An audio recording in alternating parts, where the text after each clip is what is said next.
जय श्री राम, जय हनुमान बाबा की जय। और मैं आज आपका फिर से स्वागत करता हूँ इस संपूर्ण सृष्टि ज्ञान चैनल में।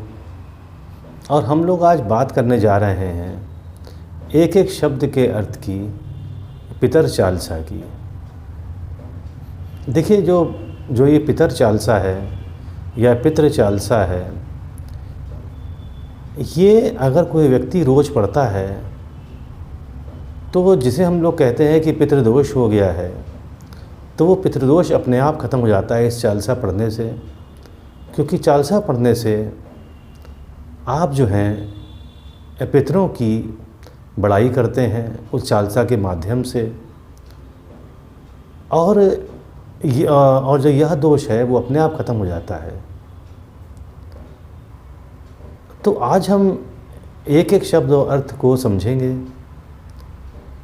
एक एक शब्द का अर्थ समझाएंगे आपको, कि जिससे आप जब पढ़ें तो आपको स्पष्ट हो जाए कि आप क्या पढ़ रहे हैं। तो चलिए शुरू करते हैं आज पितर चालसा। उससे पहले जय श्री राम, जय हनुमान बाबा और जय पितरों की जय। कृपा करो। देखिए, शुरुआत होती है दोहे से। हे पितरेश्वर, आपको दे दियो आशीर्वाद। मतलब हे पितरेश्वर, जैसे बोलते हैं परमेश्वर, तो वैसे रचयिता कह रहे हैं हे पितरेश्वर, मतलब हे पितर, आप हमारे सब कुछ हैं। आपको दे दियो आशीर्वाद, इसका अर्थ ये निकला कि आप हमें आशीर्वाद दें प्रभु। और चरणाशीष नवा दियो। देखिए, चरणाशीष का संधि विच्छेद करिए, चरण आशीष मतलब ये है कि हमने चरण हमने आपका सर आपके चरणों में रख दिया है। नवा दियो मतलब रख दिया है। तो हमने अपना जो सर है आपके चरणों में नवा दिया है, रख दिया है। और रख दो सिर पर हाथ। और प्रभु, हमने जब ऐसा किया तो आप कृपया करके खुश हो जाइए और अपना हाथ हमारे सर पे रख दीजिए। अब रचयिता कहते हैं सबसे पहले गणपत, मतलब कि ये सब जानते हैं कि सबसे पहले भगवान गणेश की पूजा होती है, पाछे घर का देव मनाया जी, और उसके बाद किसी भी घर के देव की पूजा होती है।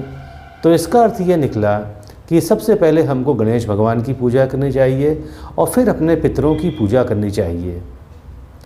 फिर लिखते हैं हे पितरेश्वर, दया राखियो। दया राखियो मतलब दया रखियो या दया रखिएगा। तो हे मेरे पितरेश्वर, आप हम पे अपनी पूरी दया रखिएगा और करियो मन की चाया जी। और देखिए, चाया मतलब होता है यहाँ पर संतुलित। तो इसका मतलब हो गया कि आप हमारे मन को संतुलित रखिए प्रभु, जैसे हम आपकी हमेशा पूजा कर सकें। तो ये चौपाई खत्म। अब ये दोहा खत्म हो गया, माफ़ करिए। अब चौपाई शुरू करते हैं। पितरेश्वर करो मार्ग उजागर। कहते हैं हे पितरेश्वर, हमारा मार्ग प्रशस्त कीजिए, मतलब जो हम करें उसमें हम सफल हों, हमारा जो मार्ग हो वो ठीक हो। और चरण रज की मुक्ति सागर। और चरण मतलब होता है पैर, रज मतलब धूल, की मुक्ति सागर। कहते हैं आपकी पैरों की धूल है वही हमारा मुक्ति का सागर है। मतलब कि आपकी जो पैरों की धूल है वो सागर है जिसमें अगर हम जाएंगे तो हमें मुक्ति मिल जाएगी। परम उपकार पितरेश्वर कीना। और कहते हैं हे पृथ्वीश्वर, हम पे आप परम उपकार कीजिए, यह आपने किया है। और मनुष्य योनि में जन्म दीना।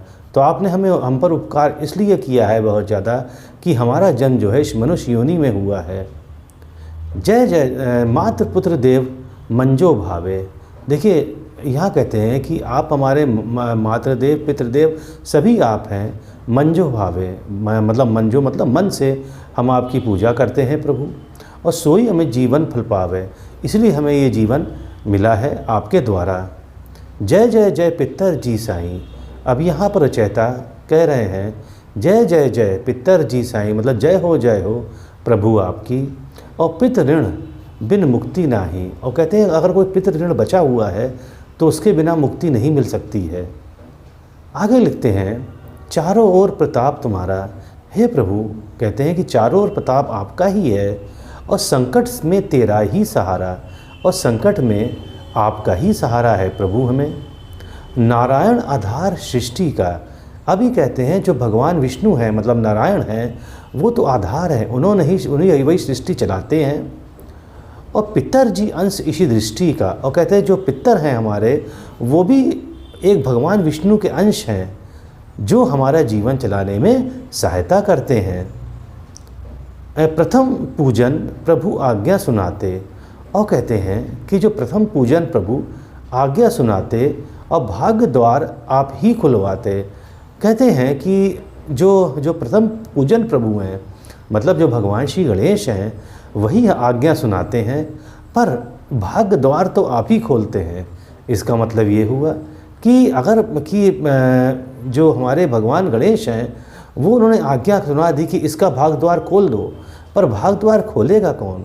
वो तो खोलेंगे हमारे जो पितर हैं। वो आगे लिखते हैं कि झुनझुन ने दरबार है साजा। अब देखिए जो झुनझुन एक जगह है, तो राजस्थान में जगह है, तो कहते हैं झुनझुन में दरबार है साजे, मतलब झुनझुन में दरबार सजा हुआ है और सब देवों संग आप विराजे, और वहाँ पर सब देवताओं संग आप भी विराजे, मतलब आप भी वहाँ पर रहते हैं। और प्रसन्न होए मन वांछित फल दीना, और हे पितर जी अगर आप प्रसन्न हो जाते हैं तो आप मन वांछित फल देते हैं। और कुपित होए तो बुद्धि हर लीना, कुपित मतलब अगर आप नाराज़ होते हैं तो आप बुद्धि भी हर लेते हैं। पितर महिमा सबसे न्यारी, कहते हैं जो आपकी महिमा है वो सबसे न्यारी है, और न्यारी का मतलब होता है मतलब कि ऐसी और कोई नहीं जिसकी ऐसी महिमा हो। जिसका गुण गावे नर नारी, इसीलिए आपके गुण जो हैं हर नर नारी गाता है। तीन मंड में आप विराजे, मंड मतलब लोकों में, तो तीन लोक में प्रभु आप ही विराजते हैं। और बसु रुद्र आदित्य में साजे, देखिए बसु का मतलब यहाँ पर होता है बसों। देखिए वैसे बसु तो हम कहते हैं भगवान सूर्य को, पर भगवान सूर्य को आदित्य के रूप में नाम आया है, इसलिए इसको कहते हैं बसे हैं। तो बसे रुद्र आदित्य में साजे, इसका मतलब ये कि हे पितर आप तो रुद्र मतलब भगवान शिव और भगवान सूर्य में भी के अंश हैं, सजे मतलब आप अंश हैं उनके प्रभु। फिर कहते हैं नाथ सकल संपदा सारी, हे नाथ सकल मतलब पूरी, और संपदा मतलब जितना भी ऐश्वर्य है वो सब प्रभु आप ही का दिया है और आप ही देंगे। और मैं सेवक समेत सुत नारी, मैं सेवक हूँ और साथ में मेरे बच्चे हैं, सुत मतलब बच्चे हैं और नारी मतलब साथ में मेरी पत्नी है। और 56 भोग नहीं है भाते, और 56 भोग आपको नहीं है भाते। अगर हम आपको चाहें कि आपको 56 भोग खिलाएं तो आपको 56 भोग नहीं है भाते प्रभु। और शुद्ध जल से ही तृप्त हो जाते, और आपकी महिमा है कि आपको कुछ नहीं चाहिए, सिर्फ आपको एक शुद्ध जल चाहिए, उसी से ही तृप्त हो जाते हैं आप प्रभु। तुम्हारे भजन परम हितकारी, और आपके भजन जो हैं प्रभु परम हितकारी हैं, मतलब आपका अगर भजन करते हैं कोई तो उसका हित ही हित होता है प्रभु। और छोटे बड़े सभी अधिकारी, और छोटे बड़े मतलब चाहे बच्चा हो चाहे बड़ा हो चाहे बूढ़ा हो, वो सभी अधिकारी हैं, सभी आपकी प्रभु पूजा कर सकते हैं। फिर कहते हैं भानु उदय संग आप पुजावे, ये कहते हैं भानु मतलब होते हैं सूर्य, भानु उदय मतलब जब सूर्य उदय होते हैं तो तभी आपकी पूजा होती है प्रभु। और 5 अंजुलि जल रिझावे, और आपको 5 अंजुलि जल से ही आपको संतुष्टि मिल जाती है और आप 5 अंजुलि जल से ही खुश हो जाते हैं, ये महिमा है आपकी प्रभु।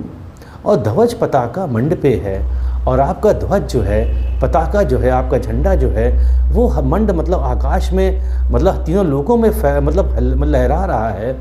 अखंड ज्योति में आप विराजे, और जो भी ज्योति जलती है उसमें प्रभु अखंड जो भी ज्योति चलती है उसमें आप ही प्रभु विराजते हैं। सदियों पुरानी ज्योति तुम्हारी, और मतलब ज्योति तुम्हारी मतलब सदियों पुरानी, मतलब आप सदियों से आपकी पूजा हो रही है प्रभु। और धन्य हुई जन्मभूमि हमारी, और इससे हमारी जन्मभूमि धन्य हो गई है प्रभु। शहीद हमारे यहाँ पुजाते, जो शहीद हैं उनकी भी हमारे यहाँ पूजा होती है इस भारतवर्ष में। और मातृभक्ति संदेश सुनाते, और यहाँ पर ये मातृभक्ति है उसका भी संदेश यहीं पर भारतवर्ष में दिया जाता है।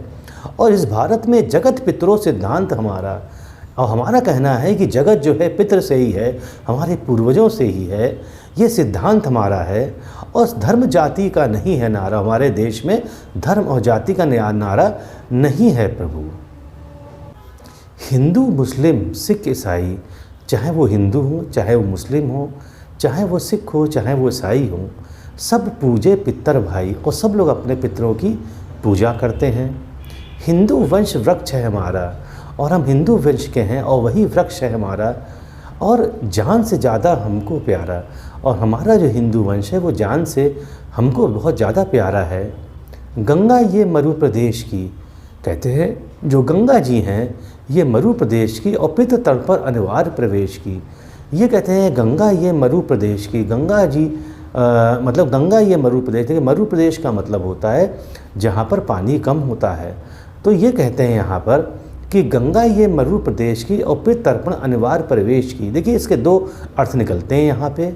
एक अर्थ तो ये निकलता है कि हे पितरों, आप उस गंगा के समान हैं जो आप किसी भी मरु प्रदेश में या किसी भी प्रदेश में आप मतलब आपकी पूजा होती है। और एक और ये अर्थ निकलता है कि गंगा जी के किनारे ही पितृ तर्पण होता है, क्योंकि लिखा है पितृ तर्पण अनिवार्य प्रवेश की। तो एक और अर्थ ये निकलता है कि जहाँ पर गंगा जी हैं वहीं पर पितरों का तर्पण किया जाता है, वहीं मतलब पितरों की पूजा की जाती है और वहीं पर पितृ खुश होते हैं। और बंधु छोड़ना इनके चढ़ना, ये कह रहे हैं कि बंधु छोड़ना इनके चढ़ना, इन्हीं कृपा से प्रभु शरणा। कहते हैं कि बंधु छोड़ना इनके चढ़ना मतलब सब कुछ करिए आप और इनके चरण पे छोड़ दीजिए। जैसे कहते हैं कर्म करिए और भगवान छोड़ दीजिए, वैसे कह रहे हैं बंधु छोड़ना इनके चरणा, तो आप कर्म करिए और इनके ऊपर छोड़ दीजिए। इन्हीं की कृपा से मिले प्रभु शरण और इन्हीं की कृपा से आपको प्रभु की शरण मिलेगी। और 14 को जागरण करवाते, कहते हैं 14 को जागरण होता है यहाँ पे, जो उन्होंने बात करी झुनझुन की जगह की। और अमावस को हम धोक लगाते, अमावस को हम धोक मतलब अमावस को हम प्रणाम करते हैं प्रभु को। और जात जडुला सभी मनाते, हर जात मनाती है। और जडुला उसे कहते हैं कि जिसका कभी मुंडन नहीं होता उसे जडुला कहा जाता है। तो चाहे कोई जात हो, चाहे वो कैसा भी व्यक्ति हो, वो सभी मनाते हैं जो पितरों की पूजा करते हैं। और नांदी मुख श्राद्ध सभी करवाते। अब देखिए नांदी मुख श्राद्ध होता क्या है। देखिए जब भी हमारे घरों में जब भी कोई मांगलिक कार्य होता है, किसी का बर्थडे होता है, कोई विवाह होता है या कोई हमारा घर कोई नया बनवाता है, उसके लिए पूजन करता है, तो कोई भी शुभ काम करने से पहले हमारे यहाँ हमारे पितरों की पूजा होती है। उसी को बोलते हैं नांदी मुख श्राद्ध। तो इसी लिखा है नांदी मुख श्राद्ध आज सभी करवाते, क्योंकि घर में सभी के मांगलिक काम होते हैं तो उससे पहले नांदी मुख श्राद्ध सभी करवाते हैं। और धन जन्म भूमि का वो फल है जिसे पितृमंडल की मिले धूल है। तो कहते हैं कि देखिए वो जन्म भूमि मतलब कितनी प्यारी होती है, क्या यह जन्म भूमि का फूल है, मतलब कि जो पितृ हैं वो हमारे फूल हैं जन्मभूमि के। और कहते हैं जिसे पितृमंडल की मिली धूल है, और जिसको अगर पितृमंडल की धूल मिल जाती है वो तो मतलब उसका तो हमेशा अच्छा ही अच्छा होता है। फिर लिखते हैं कि श्री पितर जी भक्त हितकारी, श्री पितर जी भक्त हितकारी, सुन लीजिए प्रभु अरज हमारी। हे पितर जी भक्त हितकारी मतलब आप तो भक्तों के हित में ही रहते हैं, जो पूजा करता है आप उसका हित ही करते हैं। और सुन लीजिए प्रभु अरज हमारी, और अरज मतलब होता है रिक्वेस्ट, अर्जी। तो सुन लीजिए प्रभु हम क्या चाहते हैं वो आप सुन लीजिए हमारी प्रभु। और निष्दिन ध्यान धरे जो कोई, और निष्दिन मतलब रात दिन अगर कोई भी जो आपका ध्यान करता है प्रभु, ता सम भक्त और नहीं कोई, तो ऐसा भक्त और कहीं नहीं मिलेगा आपको। और कहते हैं यहाँ पर कि तुम अनाथ के नाथ साईं, मतलब अनाथों के नाथ प्रभु आप ही हैं, जिसका कोई नहीं होता है उसके आप ही हैं। और दीनन के हो तुम सदा सहाई, और जो दीन हैं, परेशान हैं, बेसहारा हैं, उन्हीं के आप सहाई मतलब उन्हीं की आप सहायता करते हैं प्रभु। और चारिक वेद प्रभु के साखी, और कहते हैं साखी मतलब बनाए हैं, तो चारों वेद प्रभु ने बनाए हैं। और तुम भक्तन की लज्जा रखे, पर आपने तो भक्तों की लज्जा रखते हैं। आगे लिखते हैं नाथ तुम्हारो लेत जो कोई, नाम तुम्हारो लेत जो कोई, जो भी नाम आपका लेता है, ता सम धन और नहीं कोई, तो और कोई धन नहीं है। मतलब जो भी आपका नाम लेता है तो उसके जैसा और कोई धन नहीं होता, मतलब आप उस पर सब कुछ कृपा अपनी कर देते हैं। फिर लिखते हैं जो तुम्हारे नित पाँव पलोटत, जो तुम्हारे नित पाँव पलोटत, पाँव पलोटत में जो आपके रोज़ पाँव छूता है, पलोटत मतलब छूना, तो जो आपके रोज़ पैर छूता है प्रभु, तो नवी सिद्धि चरणा में लौट, उसको 9 सिद्धियां मिल जाती हैं जो आपके चरणों में रहता है। आगे लिखते हैं, सिद्धि तुम्हारी सब मंगलकारी। और जो सिद्धि ऐसा, जो सिद्धि मतलब जो भी आप देते हैं वो सब मंगल होता है उसका, जो तुम पे आ जावे बलिहारी, जो आप पे बिल्कुल आश्रित हो जाता है प्रभु, मतलब जो आप पे आश्रित हो जाता है प्रभु, उसको आप सब कुछ दे देते हैं। फिर कहते हैं, जो तुम्हारे चरणा चित आवे। और जो देखिए, चरणा मतलब चरण, चित्त मतलब हृदय में, जो आपके जो हृदय में आपके चरण को लाता है, ताकि मुक्ति अवसी हो जाए। अवसी मतलब जल्दी, तो उसकी मुक्ति बहुत जल्दी हो जाती है। और सत्य भजन तुम्हारो जो गावे। और जो भी भजन आपके प्रभु गाता है, और सो निश्चय चारों फल पावे, उसको चारों प्रकार के फल मिलते हैं, मतलब धर्म, अर्थ, काम और मोक्ष, उसको सब प्राप्त हो जाते हैं। फिर कहते हैं, तुम ही देव कुल देव हमारे। हे प्रभु, आप ही हमारे कुल देवता के समान हैं। और तुम ही गुरुदेव प्राण से प्यारे।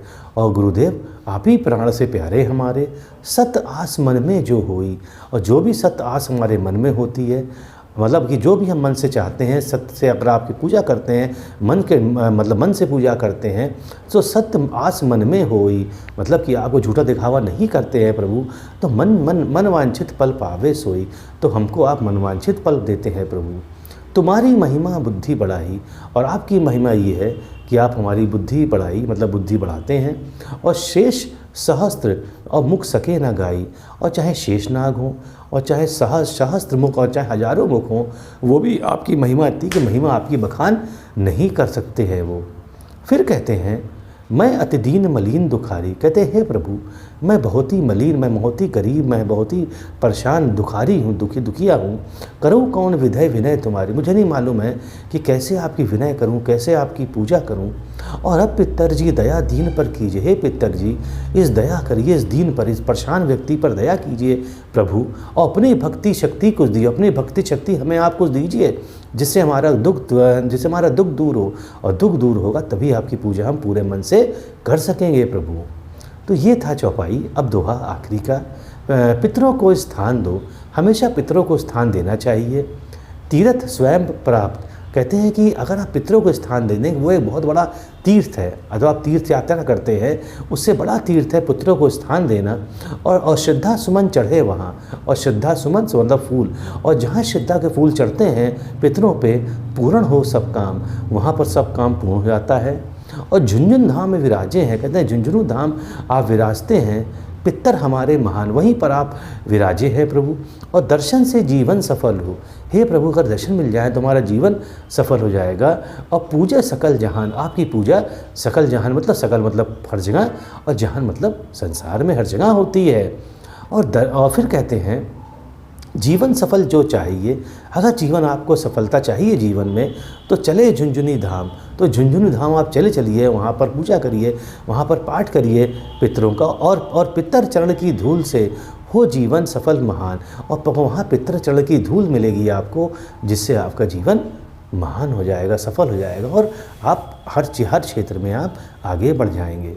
तो देखिए, ये थी पितर चालसा। उम्मीद है आपको अच्छा लगा होगा, और अच्छा लगता है तो सब्सक्राइब करिए। तो अब मुझे आज्ञा दीजिए। जय श्री राम, जय हनुमान बाबा, और जय पितरों।